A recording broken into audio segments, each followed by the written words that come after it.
नमस्कार, मैं सुधीर चौधरी और आप देख रहे हैं खबर बॉक्स। तो आइए बात करते हैं आज के मुख्य समाचार में देश भर की तमाम बड़ी खबरों पर नजर डालते हैं। इससे पहले आप हमें कमेंट में जरूर बताएं कि आप ये वीडियो कहां से देख रहे हैं।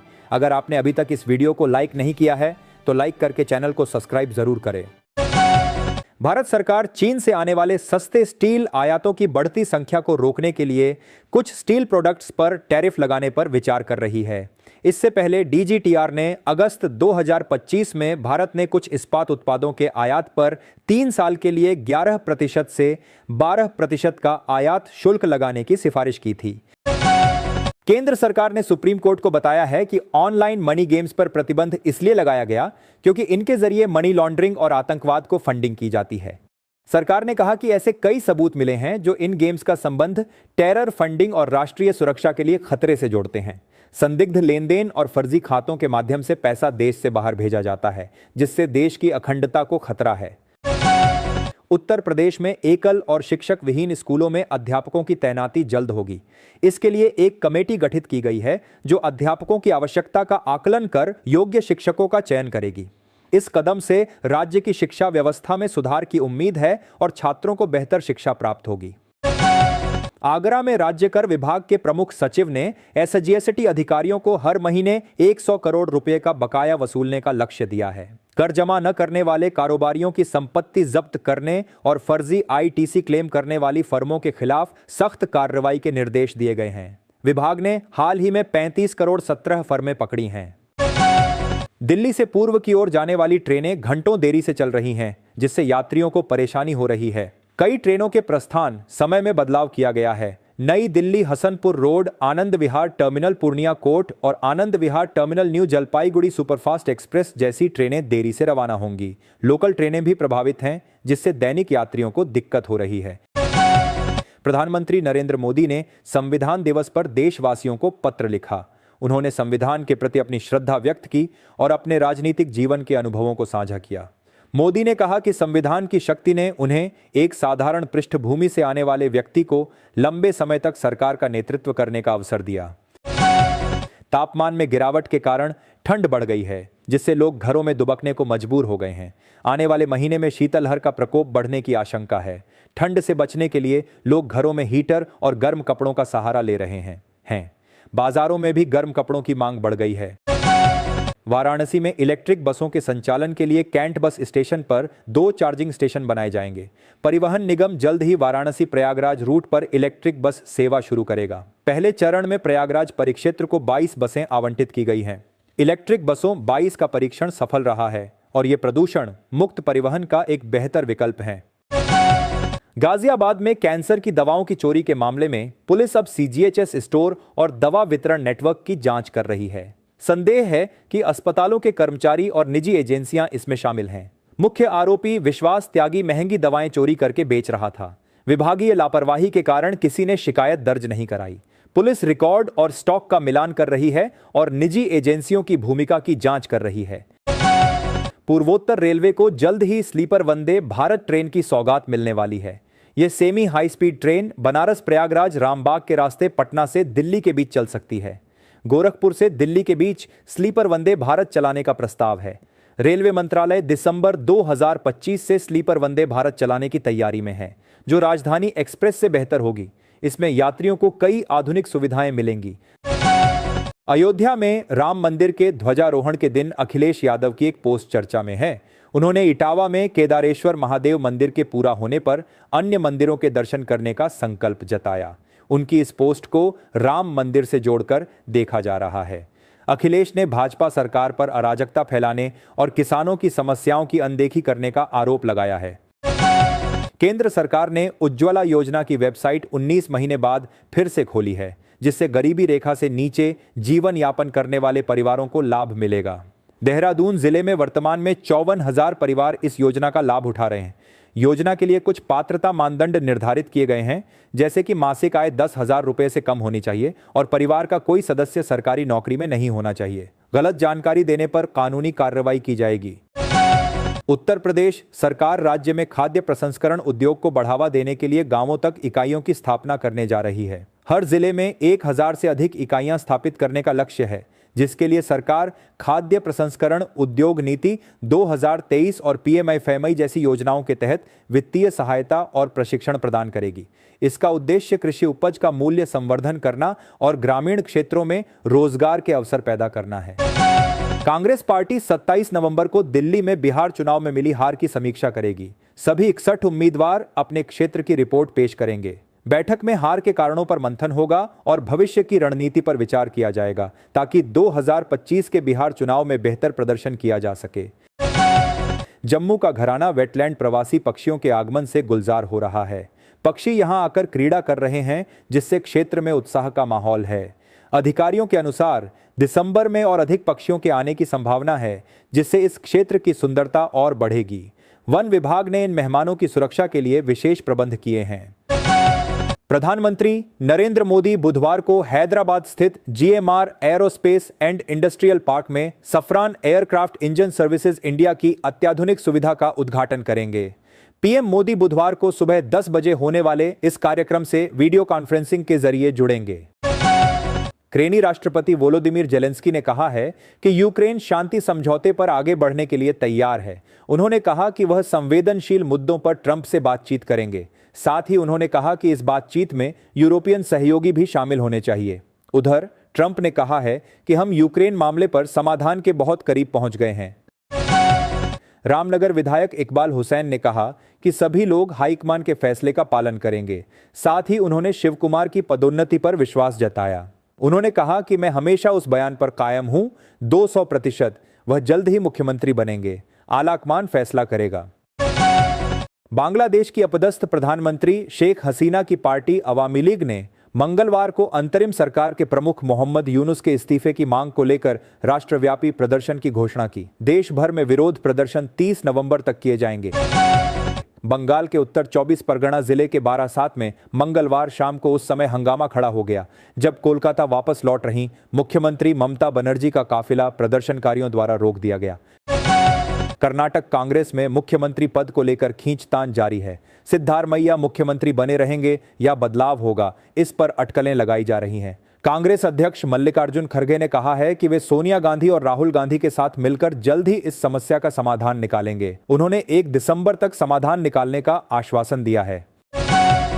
बक्सर में किसान खरीफ और रब्बी सीजन के बीच जलभराव के कारण फंस गए हैं। बारिश से खेतों में पानी भरने के कारण अगली फसल की बुआई रुक गई है, जिससे किसानों को नुकसान हो रहा है। किसानों को सरकार से मदद की उम्मीद है ताकि वे इस मुश्किल समय से बाहर निकल सकें और रब्बी फसल की बुआई समय पर कर सकें। उत्तराखंड में निवेशकों के हितों की रक्षा के लिए सरकार बिल्डरों पर शिकंजा कसने की तैयारी में है। नई नियमावली के अनुसार निवेशकों का पैसा एस्क्रो अकाउंट में जमा होगा और निर्माण की प्रगति के अनुसार बिल्डरों को जारी किया जाएगा। बिल्डरों को प्रोजेक्ट पूरा होने तक शहर छोड़ने पर भी रोक लगेगी। हिमाचल प्रदेश विधानसभा सत्र के शुरू होते ही विपक्ष ने पंचायत चुनावों पर स्थगन प्रस्ताव पेश किया। मुख्यमंत्री ने प्रस्ताव स्वीकार करते हुए विपक्ष पर कटाक्ष किया और उनकी रणनीति पर सवाल उठाए। विपक्ष ने सरकार को घेरने का प्रयास किया, लेकिन मुख्यमंत्री ने इसे उनकी आदत बताया। पीएम किसान योजना की 21वीं किस्त का किसान लंबे समय से इंतजार कर रहे थे। उनका यह इंतजार 19 नवंबर किसान दिवस के दिन खत्म हुआ। प्रधानमंत्री नरेंद्र मोदी ने किसान दिवस के मौके पर 9 करोड़ से ज्यादा किसानों के खाते में 2000 से 2000 रुपये भेजे। अभी भी कुछ किसान ऐसे रह सकते हैं जिनके खाते में पैसे क्रेडिट नहीं हो पाए। मैनपुरी में 25 नवंबर से 25 दिसंबर तक आयुष्मान कार्ड बनाने का विशेष अभियान चलाया जा रहा है। इस अभियान में छूटे हुए पात्र व्यक्तियों और 70 वर्ष से अधिक आयु के लोगों के कार्ड बनाए जाएंगे। जिले के सभी 9 ब्लॉकों में शिविर लगाए जाएंगे, जहां आशा कार्यकर्ताओं के सहयोग से पात्रों को बुलाया जाएगा। सीएमओ ने सभी चिकित्सा अधीक्षकों को इस अभियान को सफल बनाने के निर्देश दिए हैं। दुर्गापुर स्टेशन पर यार्ड रिमॉडलिंग के कारण 31 दिसंबर तक धनबाद से हावड़ा रूट पर ट्रेनों का परिचालन प्रभावित रहेगा। रांची कामाख्या और मालदा टाउन सूरत एक्सप्रेस जैसी साप्ताहिक ट्रेनें दुर्गापुर नहीं जाएंगी, उनका मार्ग बदल दिया गया है। इन ट्रेनों के इंजन अब अंडाल में बदले जाएंगे। पूर्व रेलवे ने यात्रियों को होने वाली असुविधा के लिए खेद जताया है। प्रधानमंत्री किसान सम्मान निधि योजना के तहत रुकी हुई किश्तों को फिर से शुरू करने के लिए किसानों को किसान पोर्टल पर अपना डेटा अपडेट करना होगा।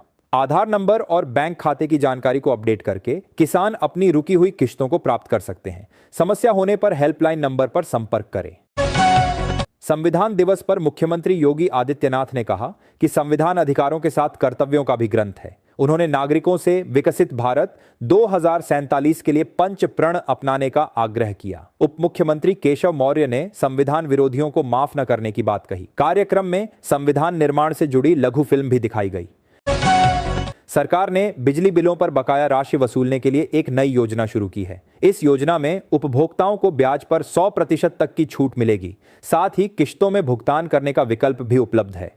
योजना का लाभ उठाने के लिए उपभोक्ताओं को पहले ऑनलाइन पंजीकरण कराना होगा और कुछ राशि जमा करनी होगी। यह योजना घरेलू और व्यावसायिक उपभोक्ताओं दोनों के लिए है, जिसमें बिजली चोरी के मामलों में भी छूट दी जा रही है। उत्तराखंड सरकार निवेशकों के लिए राहत लेकर आई है। बिल्डरों पर प्रहार करके निवेशकों के हितों की रक्षा की जाएगी। यह कदम राज्य में निवेश के माहौल को बेहतर बनाएगा और निवेशकों का भरोसा बढ़ाएगा। सरकार निवेशकों को हर संभव सहायता देने के लिए प्रतिबद्ध है।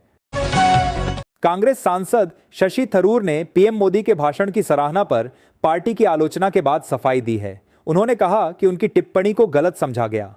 थरूर ने वैचारिक शुद्धता पर जोर देते हुए कहा कि राजनीति में तटस्थता को संदेह से देखा जाता है। सीतामढ़ी जिले के स्कूलों में 3,42,000 से अधिक बच्चे अभी तक अपार आईडी से वंचित हैं। अपर मुख्य सचिव ने इस पर नाराजगी जताते हुए सभी स्कूलों को जल्द से जल्द अपार आईडी बनाने का निर्देश दिया है। डीपीओ प्रियदर्शी सौरभ ने कहा कि लापरवाही बरतने वाले स्कूलों पर विभागीय कार्रवाई की जाएगी। जिले में अब तक केवल 32,115 बच्चों का ही अपार आईडी बन पाया है। मुख्यमंत्री ने कहा कि भारत के संविधान के प्रति उन भावनाओं को बढ़ाने के लिए नया भारत तेजी से आगे बढ़ा है।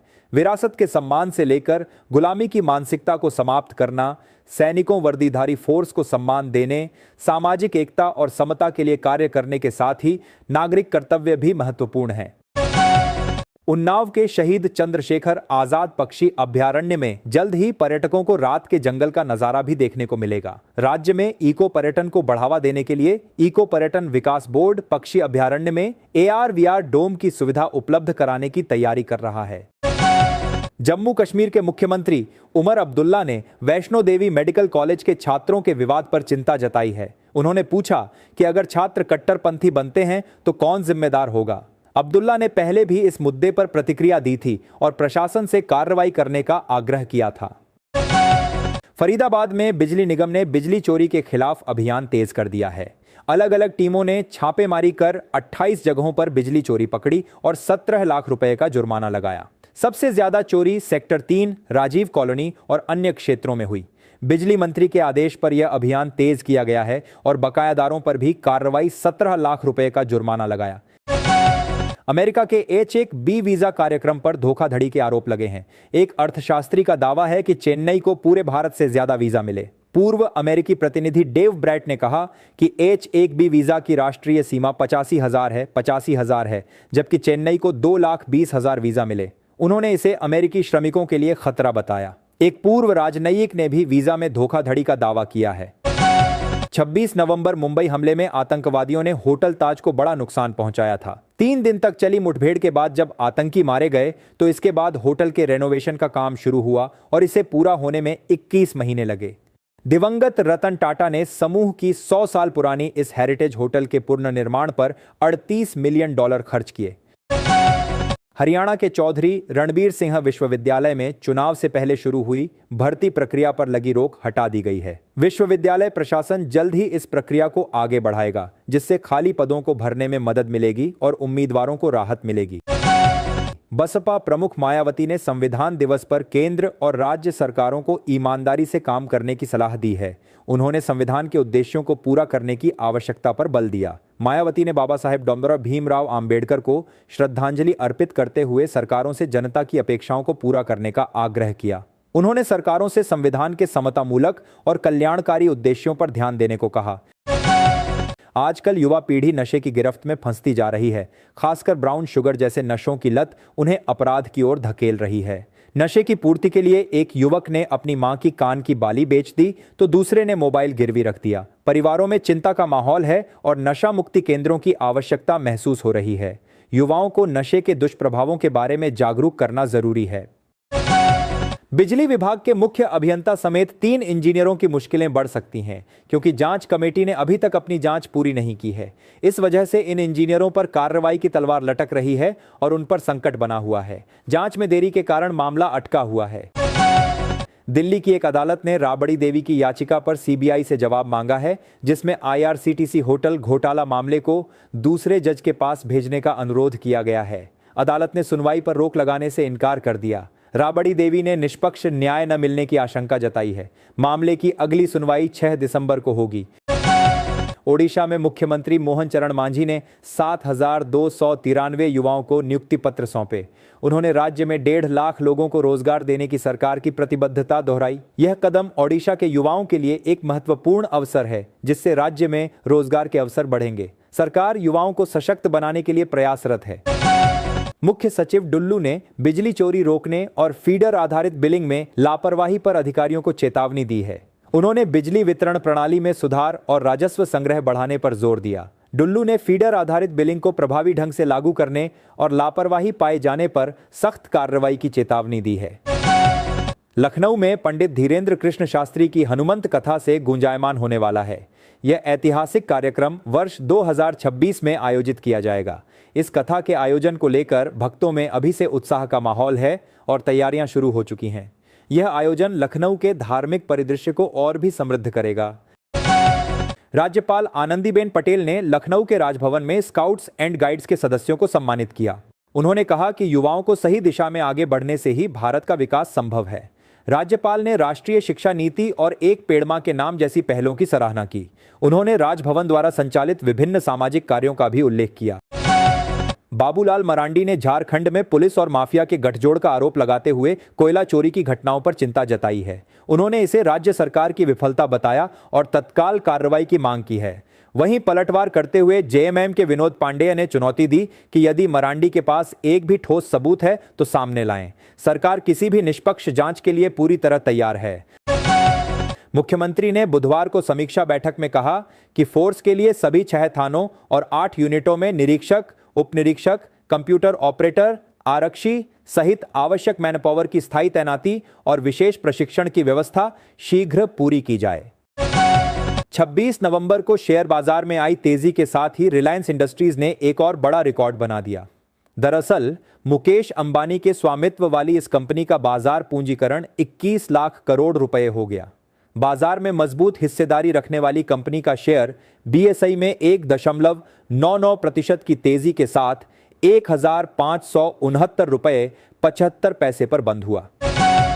अक्टूबर में बिहार में अतिवृष्टि, बाढ़ और मोन्था तूफान से फसलों को भारी नुकसान हुआ था। सरकार ने प्रभावित किसानों को कृषि इनपुट अनुदान योजना के तहत राहत देने का फैसला किया है। 33% से अधिक फसल नुकसान वाले रैयत और गैर रैयत किसान ऑनलाइन आवेदन कर सकते हैं। अनुदान राशि सीधे उनके बैंक खाते में भेजी जाएगी। वर्षाश्रित फसलों के लिए 8,500 रुपये प्रति हेक्टेयर और सिंचित फसलों के लिए 17,000 रुपये प्रति हेक्टेयर का अनुदान मिलेगा। आवेदन की अंतिम तिथि 2 दिसंबर 2025 है।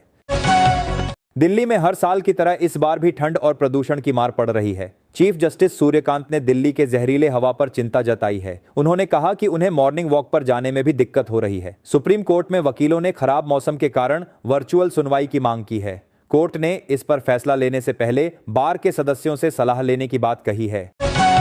गन्ना आयुक्त ने क्रय केंद्रों पर किसानों से लोडिंग अनलोडिंग शुल्क लेने की शिकायतों पर अधिकारियों को निगरानी के निर्देश दिए हैं। घटतौली पर भी निगरानी रखने के निर्देश दिए गए हैं। अपर मुख्य सचिव वीणा कुमारी ने कहा कि गन्ना विभाग में सभी प्रकार की खरीद जेम पोर्टल से ही की जाएगी ताकि अनियमितता न हो। मुख्यमंत्री योगी आदित्यनाथ और कानपुर की 20 वर्षीय मूक बधिर लड़की खुशी गुप्ता की मुलाकात ने न सिर्फ उसके बल्कि उसके पूरे परिवार के जीवन में नई आशा का संचार किया है। खुशी ने जब अपने हाथों से बनाया हुआ मुख्यमंत्री योगी आदित्यनाथ और प्रधानमंत्री नरेंद्र मोदी का चित्र उन्हें भेंट किया तो मुख्यमंत्री ने उसे स्नेहपूर्वक अपने पास बुलाया। चित्रों को गौर से देखते हुए योगी ने खुशी की भावनाओं को महसूस किया। बिहार में नीतीश सरकार के सामने बंद चीनी मिलों को पुनर्जीवित करने की एक महत्वपूर्ण चुनौती है। कई मिलें बंद होने से गन्ना किसानों और अर्थव्यवस्था पर बुरा असर पड़ा है। सरकार निजी निवेशकों को आकर्षित करके और पीपीपी मॉडल अपनाकर इन मिलों को फिर से शुरू करने का प्रयास कर रही है। किसानों को उम्मीद है कि सरकार जल्द ही इस समस्या का समाधान करेगी।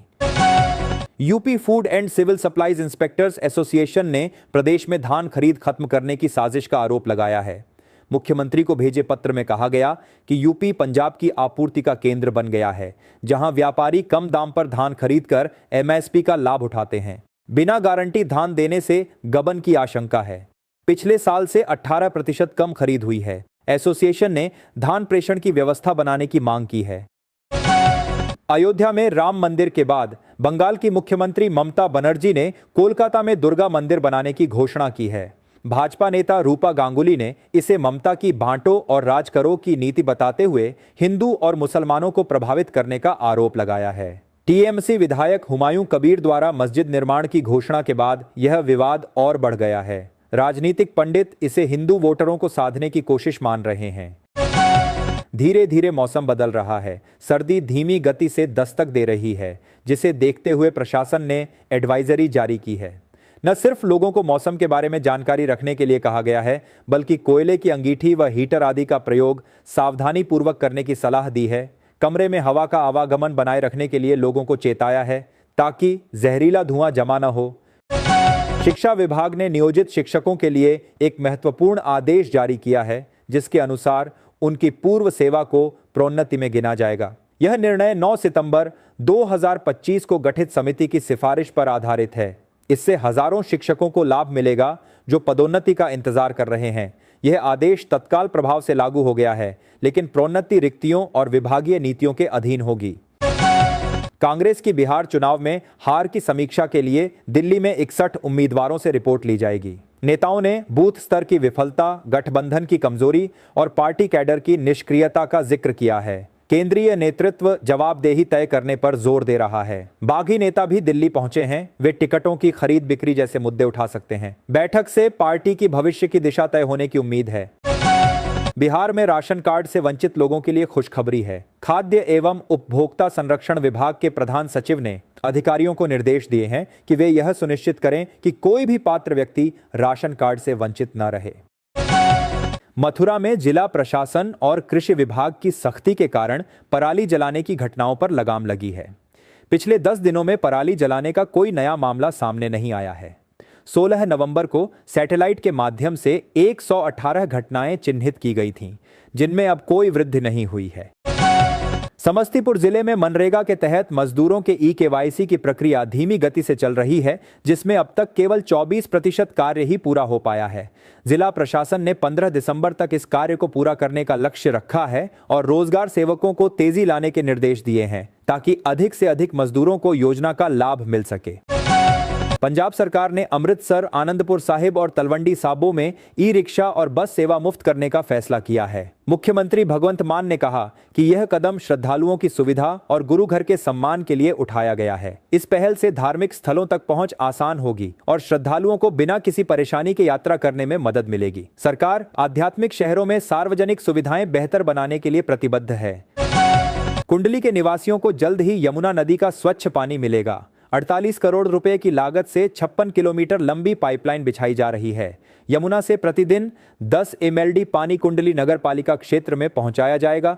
नगर पालिका क्षेत्र के 8,900 घरों में मुफ्त कनेक्शन दिए जाएंगे। इस परियोजना को 3 साल में पूरा करने का लक्ष्य है। हिमाचल प्रदेश सरकार ने वर्ष 2026 के लिए 24 राजपत्रित अवकाशों की सूची जारी की है।